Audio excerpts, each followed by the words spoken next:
Hello and welcome to the Green Canary. Today on the show, we're going to talk about a landmark meeting. And normally, when people have a meeting, you don't go, "Oh, people met and they decided something," and that's really newsworthy. But that actually is what happened. The environment ministers met in Canberra. We'll tell you what came out of that. It is literally quite momentous what happened. We're also going to crack open Australia's liveliest green debate. No, not coal, not the climate wars. I'm talking about ibises. Everyone has an opinion on ibises. Are they urban menaces or are they true miracles of nature? Now, we have an interview with someone who has some fascinating ibis insights to share, so please stick around for that. We're also going to talk today about some draconian new Victorian laws aimed at forest protesters. Not happy about those at all, and we're also not happy about this either. We're going to recap the tragic, you have to say, story of Freya, the Norwegian walrus. Yeah, it didn't end well at all. Anyway, I'm Ant Sharwood, and this week I'm afraid I'm again not joined by my usual co-host Elfie Scott. Elfie is still on her well-earned holiday in, I believe, Germany and Portugal. I say I believe because I'm not quite sure how things are going regarding getting to Portugal at the moment. There's been some industrial action over there. I do know she's going okay in the German league, though. I had a little look at her Instagram. There was some beer there. It looked like a lovely German Pilsner. I think there was also a Radler, which I believe is some sort of beer and fruity mix. Not exactly sure what one is. She can maybe tell us about her Radler when she comes back. But speaking of fruity mixes, we do have a fruity mix of content today. So I have gotten today's terrible segue out of the way nice and early, you'll be pleased to hear. And let's move on to our first story. So, as mentioned, yep, there was a meeting. There was a meeting in Canberra. Now, that's not news. There are always meetings in Canberra. That's what Canberra's there for. Doesn't it mean meeting place? Isn't that one of the interpretations of the name of Canberra? Anyway, this was a meeting that happened on Friday afternoon, last Friday. And gee, who says no one ever gets any real work done on Fridays? Because this was serious stuff. This was the meeting of the Energy National Cabinet. It was a get-together of all the environment ministers from the states and territories, as well, of course, as the federal guy, Chris Bowen.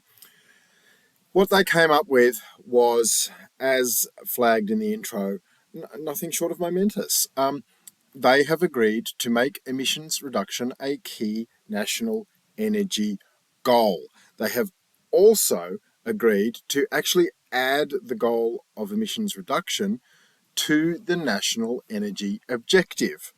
Now, the National Energy Objective, or the NEO, what actually is the National Energy Objective? What is this thing that they've added the goal of emissions reduction to? Well, the NEO, it's actually a thing that falls under the auspices of the Australian Energy Market Commission, or the AEMC. Oh my gosh, that is two acronyms already. But what you really need to know is there's a thing called the Australian Energy Market Commission. I believe they provide advice to governments on our energy requirements. They have a thing called the National Energy Objective, and it never previously said anything about emissions reductions. So we had all this advice going to government. This is what we need. This is how we're going to make energy happen. This is how we're going to make the electricity system work. No mention whatsoever previously about emissions. That's all in there now. We're not having a conversation at any level anymore about our electricity system, about our overall energy system, without talking about emissions reduction as part of the equation. So it's sort of hard to encapsulate all that into one line, but that's what happened in Canberra. And it's worth mentioning that the environment, I suppose, was more ripe than it has been for many years for this to happen. We currently have 6 of 8 Labor premiers or chief ministers in the case of the territories. Only New South Wales and Tasmania have Liberal premiers who in the past have been likely to be more resistant to pushing towards renewables. That's actually not true at all in the case of the New South Wales man, Matt Keane. His government has actually been quite friendly towards renewables. But anyway, here is what Climate Change and Energy Minister, as in the federal one, Chris Bowen, said after the meeting. He said this was the first change to the national energy objectives in 15 years. He said this is important. It sends a very clear direction to our energy market operators that they must include emissions reductions in the work that they do. Australia, went on Chris Bowen, is determined to reduce emissions, and we welcome investment to achieve it, and we will provide a stable and certain policy framework. Now, others had comments to say on this. I was interested in the words from Greg Bourne. I'm fascinated by Bourne because he's former president of BP Australasia. He was even a former advisor to Margaret Thatcher, so how about that? But Greg Bourne is also a climate counsellor with the Climate Council. So here was the Bourne ultimatum, or the Bourne legacy, or whatever little word you want to steal from the Matt Damon Bourne movie franchise. Anyway, Greg Bourne of the Climate Council said, the devil will be in the detail, but the agreement to add emissions to the national energy objectives is momentous. What's more, the cooperation between federal, state and territory ministers is enormously positive. This could not be further than where we were a couple of years ago, ... So I'm excited about this. And look, it's not clear how this is all going to play out yet. You need to remember that Australia needs to increase our renewable energy capacity from all sources, something like ninefold by 2050, if we are to reach net zero. So, wow, I mean, you would have to think there is now, between the present day and 2050, going to be literally tens of billions of dollars spent in new infrastructure, in electricity generation, in storage, in a range of measures to fast track the shift from coal and gas to a renewables-based grid. It's going to be an exciting time, and we have legislatively cleared the pathway for that. That's what happened at the meeting on Friday, but a couple of other things happened that are really worth mentioning.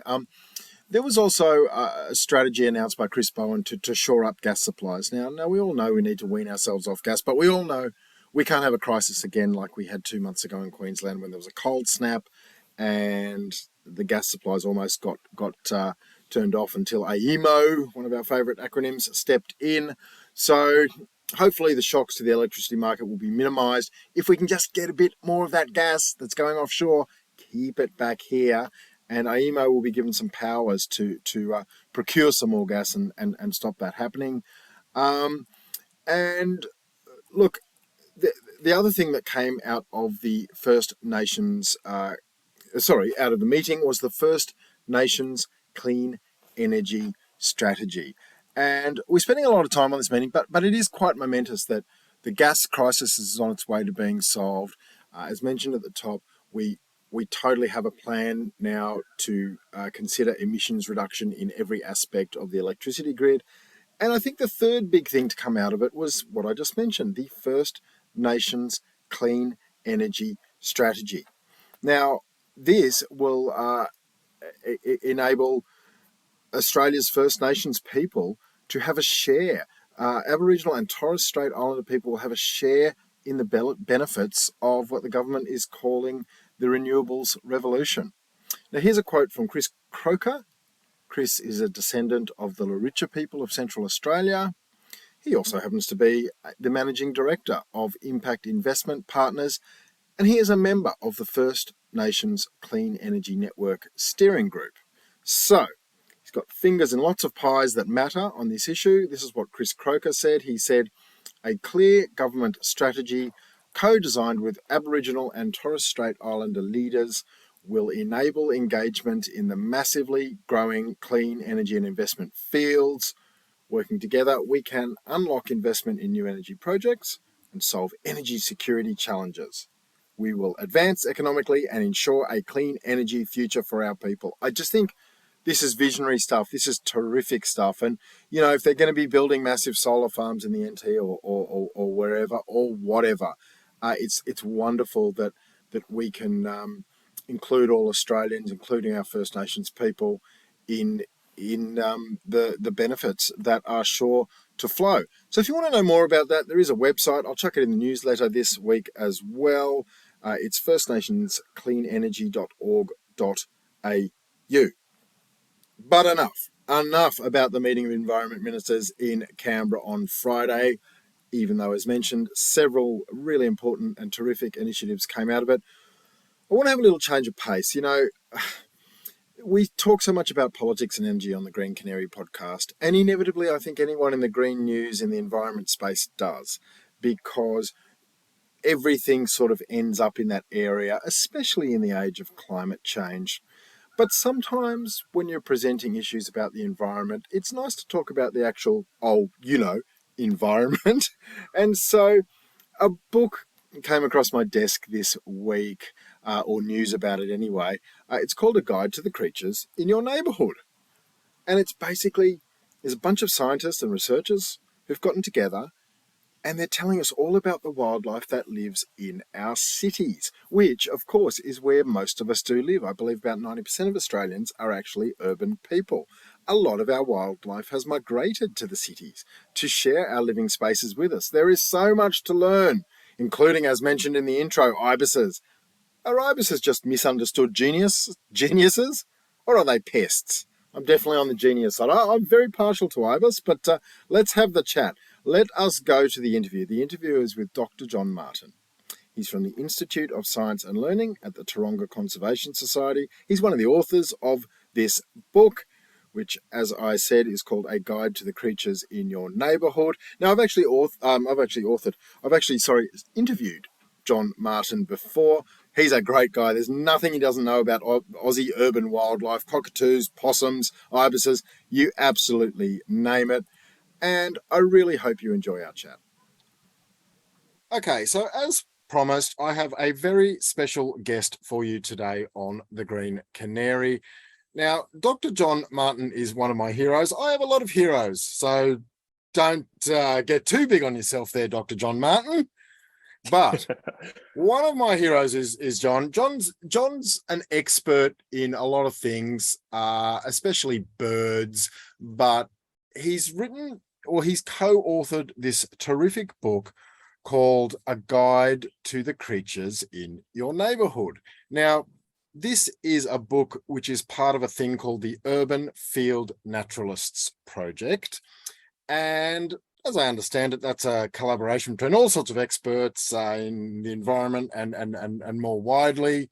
That is sort of, the project is all about helping us notice and learn about and, of course, appreciate urban wildlife. Now, 90% almost of Australians still live in the urban environment, a land of sweeping plains and droughts and flooding rains. We romanticize Australia, but the hard fact is that most of us do live in the urban environment, and therefore, apart from when we go away on holidays or whatever, most of our interactions with wildlife do take place in the urban environment. So John and his co-authors have, and I should list them quickly, Zoe Sadakirski, Dr. Andrew Burrell, Professor Dieter Hachuli, and Associate Professor Tom Van Duren, as well as Dr. John Martin, our guest today. They have put together a terrific guide that helps us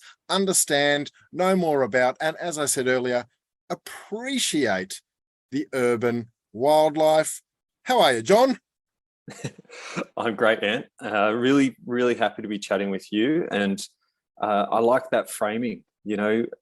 So many of us, or the majority of us Australians, and globally, over 50% of the global population live in urban areas. And that figure is increasing across the world and in Australia. So, appreciating nature in our everyday lives, and whether that's walking to the bus stop or going to the local park or the beach, is important, because if we don't appreciate it, we don't value it. And equally, it's good for us. There's a lot of information about health benefits of spending time outdoors and just de-stressing in this busy life that we lead. So, let's chat a bit about urban nature. Yeah, so urban nature is important to us. for all the reasons you just mentioned. But of course, it's important to the animals and the creatures themselves, because as so much of the world becomes urbanized, a lot of creatures have to adapt and have nowhere to live but the urban area, or indeed migrate to the urban area because of trees and other things we've planted. That's pretty much the case, isn't it? Animals are incredibly adaptive when it comes to urban areas. Yeah, and plants and fungi and so it's our cities in Australia and certainly in a number of places around the world are surprisingly biodiverse, and so there's lots of different plants and animals in them, despite the fact that they are, when you think about it, absolutely alien landscapes that are made of concrete and bitumen and have these 1-ton vehicles speeding along. It's and also this apex predator, us humans. Once upon a time, of course, we were key predators in the landscape, and we obviously still have huge impacts on a lot of species, but that's through mainly habitat destruction and commercial farming and things like this, if we're talking about fisheries. But the fact that you and I can go to a local park and throw some seed or bread to some ducks, and even have something like a rainbow lorikeet land on our hand and take seed directly from our hand, this is a very unique behavior and shows adaptive flexibility by those species to actually interact with humans and not see them as a threat, but to actually see them as a resource in their environment. And I'll just caveat that by saying, I don't encourage feeding wildlife, but I do acknowledge that people get a lot of enjoyment and connection with nature through those interactions. Indeed. And no one would certainly say it's a good idea to give your leftover quarter pounder to an ibis, for example, but we do, absolutely see animals feeding off our waste, as well as stuff we actually give them, whether we should or not, as you say. But let's talk about the ibis. Let's talk about 3 or 4 species that show, as you put it a moment ago, adaptive flexibility. I think the ibis is the classic case. Can you please tell us, how did the ibis get to the cities, and why are they so good at living here? And should we love ibis? Answer all 3 of those really quickly, if you can. Absolutely, we should love ibis. Yes, we've been jokingly calling them the Australian flamingo because branding is everything. Look, how did they get to the cities? That one's we're less certain about, but we know that there's been big droughts throughout eastern Australia, where mainly what we'd describe as Western New South Wales and Western Victoria and Queensland. That's where there's these big wetland systems that we've modified by building dams and pumping out a lot of water for agriculture. And so when the habitat dried up out there associated with droughts, these birds, being adaptive, moved to the coast and learned that in the cities, there was a buffet of food available.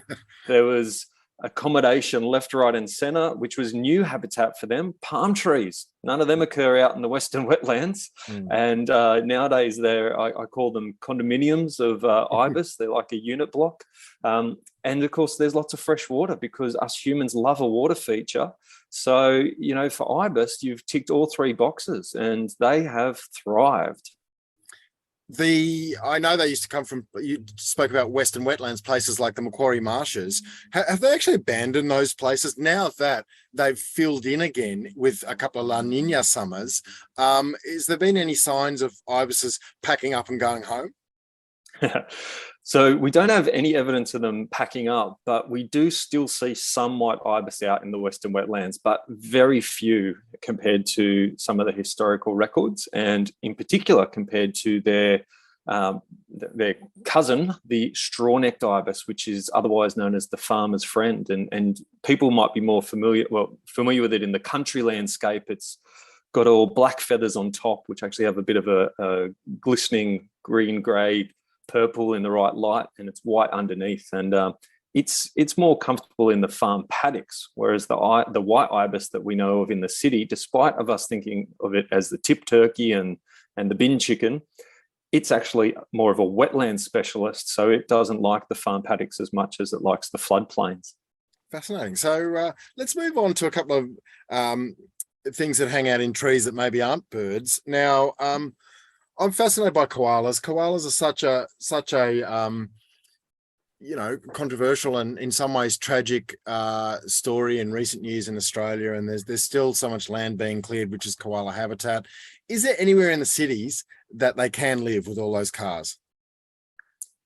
Yeah, cars and dogs are a significant issue for koalas.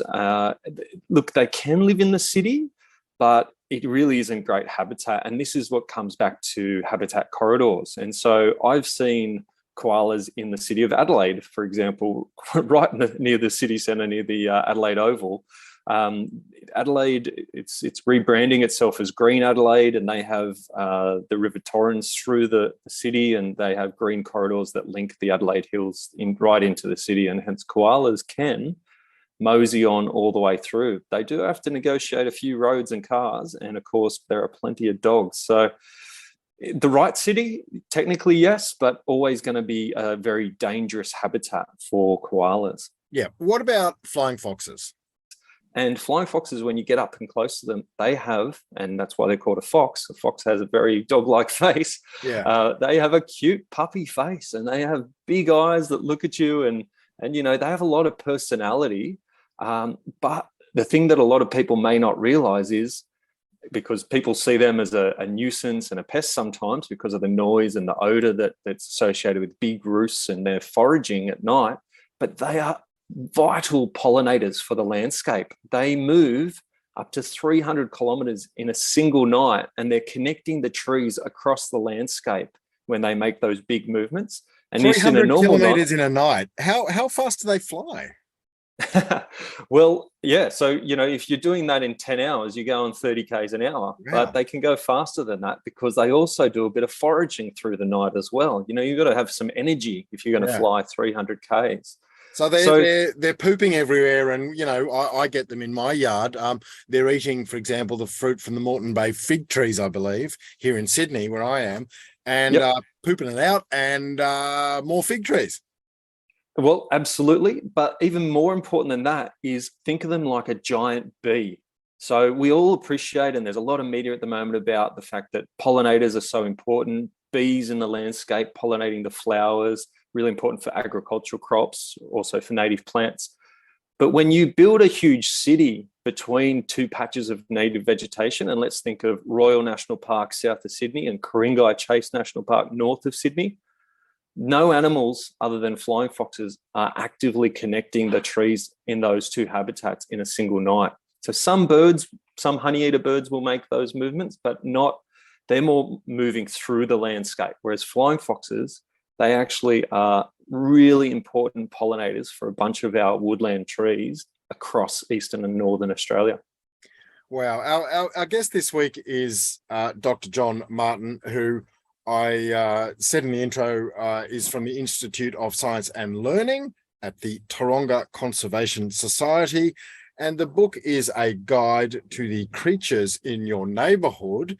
It is a work by the Urban Field Naturalists Project. Now, before I let you go, John, what can people take from a guide to the creatures in your neighbourhood? It was published just a week or so ago, earlier this month, and it's the sort of book I would love to have on my shelf so that when something lands on a branch or crawls along, I can go, ooh, what was that? And know more about it. Is that the sort of purpose that the book serves?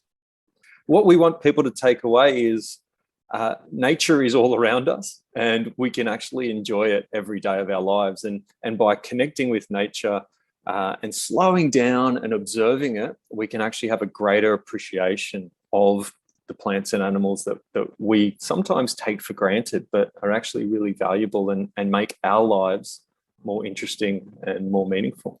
Well, that is exactly what they do, and you have helped do that to make our lives more interesting and meaningful with this wonderful book. I wish you and your colleagues all the best of success with it, as well as with your ongoing work with the Urban Field Naturalists Project.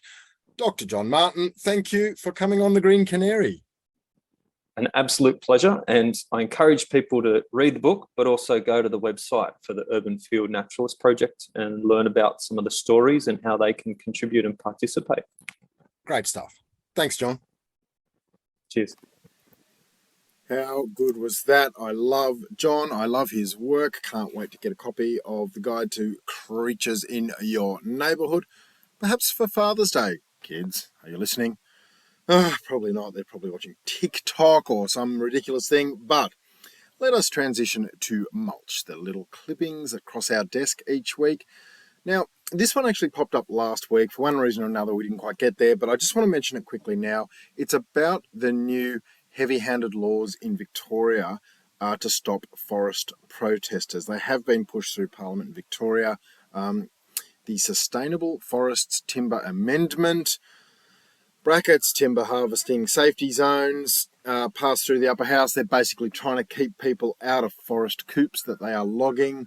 Under the soon-to-be law, the maximum jail sentence and fines for hindering, obstructing or interfering with timber harvesting operations are going to be up to 12 months in jail or more than $21,000. These are big, big, big fines/sentences. Why? What is going on? Well, the Victorian government, just as a reminder, they've committed to stopping native forest logging by 2030. There is a phase out to begin in a couple of years. So it is on the way out. Seems like this is some sort of mechanism to ensure that the last 8 years or so of, destroying endangered glider habitat goes perfectly smoothly for Vic forests. I did quickly ask my friend Sarah Rees for comment. Sarah is a forest advocate. She is a photographer whose works can be found in the very, very popular book, The Great Forest. She lives in Victoria's forest region, in the Central Forest, in the mountain ash forests there nearby. I said, Sarah, what is going on with these laws? She teed off. She was angry. She said it's a ridiculous series of changes that will further hinder forestry's attempt to regain its social license, which is an interesting point. She also said, whilst many businesses would love to entertain the idea of incarcerating their critics, the government has actually developed a mechanism to do it. Ouch! Tell it like it is, Sarah. It does seem a little bit heavy-handed, and, well might you tweet hashtag I stand with Dan, but the native forests do not stand with Dan, that is. Anyway, all right, look, in one more quick little story that crossed our desk, what a disturbing tale this is. Surely by now you've heard about Freya the walrus in Norway. Look, Freya took a bit of a liking to Oslo and to flouncing about, or whatever walruses do in the Oslo fjords. It was a bit like the seal that sat on the Opera House steps in Sydney. To me, I thought it was quite charming. No one ever suggested killing the seal, but Norwegian authorities have euthanized Freya, which is such a polite word. Like they sort of had to do it. I prefer killed or murdered or slayed, because I don't think they deserve a polite word like euthanize. This did not seem like a polite thing to do to a walrus that was only being a walrus. Now, here's what the Norwegian authorities said. The decision to euthanize was taken on the basis of a global evaluation. Oh, blah, blah, blah, blah, blah. It was, a global evaluation of the persistent threat to human security? What? What? Are we talking about a nuclear warhead or a walrus here? We carefully examined all the possible solutions. We concluded that we could not guarantee the well-being of the animal by any of the means available. What? Now, this was to an extent our fault. Apparently people were getting too close to Freya. People would not back off even though repeatedly warned, go away, let the walrus be the walrus, even though it's doing so in an urban setting. But I just, and it's ironic that we've had an interview today about animals thriving in the urban setting, and then you get a bloody walrus in the fjords in Oslo, and they go bang bang, see you later, walrus. It's just, if you're going to get near a walrus with its tusks, which by the way are about 3 feet long, so don't say you never learn anything on the Green Canary podcast. Also, they're not tusks like an elephant tusk. They're actually they're teeth. They're canine teeth. They just look tusky, and we can call them tusks. Anyway, if you're stupid enough to get near a pair of walrus tusks, and you get gored to death, I for one, believe you have earned your Darwinian comeuppance. That is not very pleasant, but stay away from the walrus, please, people, so that next time, if there's another one, we don't have to shoot it. Really. Anyway, that is not... Look, we do have a rule at the Green Canary that we're supposed to end on a happy animal story. Go back and listen to the feature interview. There are lots of happy animal stories in there. Didn't mean to end with Freya the walrus. R.I.P. Freya. But anyway, hopefully we'll be back with some better news stories next week. And that will do us for this week. As ever, we'd like to pay our respects to the traditional owners of the land on which this pod is recorded. They are, of course, the Gadigal people of the Eora Nation. And we pay our respects to elders past, present and emerging. And we acknowledge that this land was stolen and never ceded. Also, before we go this week, I'd just like to remind you as ever to email hello@thegreencanary.co if you'd like our newsletter. I got lots of emails this week. Thank you all. The landing page is coming. You'll just be able to click, but it's easy to email as well. If you email it, I'll reply straight away, or someone will within an hour or so. So unless you send it at 3 in the morning. So please email hello@thegreencanary.co. Newsletter comes out Wednesday. It is Australia's chirpiest environmental newsletter. And don't forget to chirp along with us at Green Canary Pod on Twitter and Green Canary Media on Instagram. That is all. We'll catch you in the newsletter on Wednesday. Thank you so much for listening, and we'll see you next week. Bye.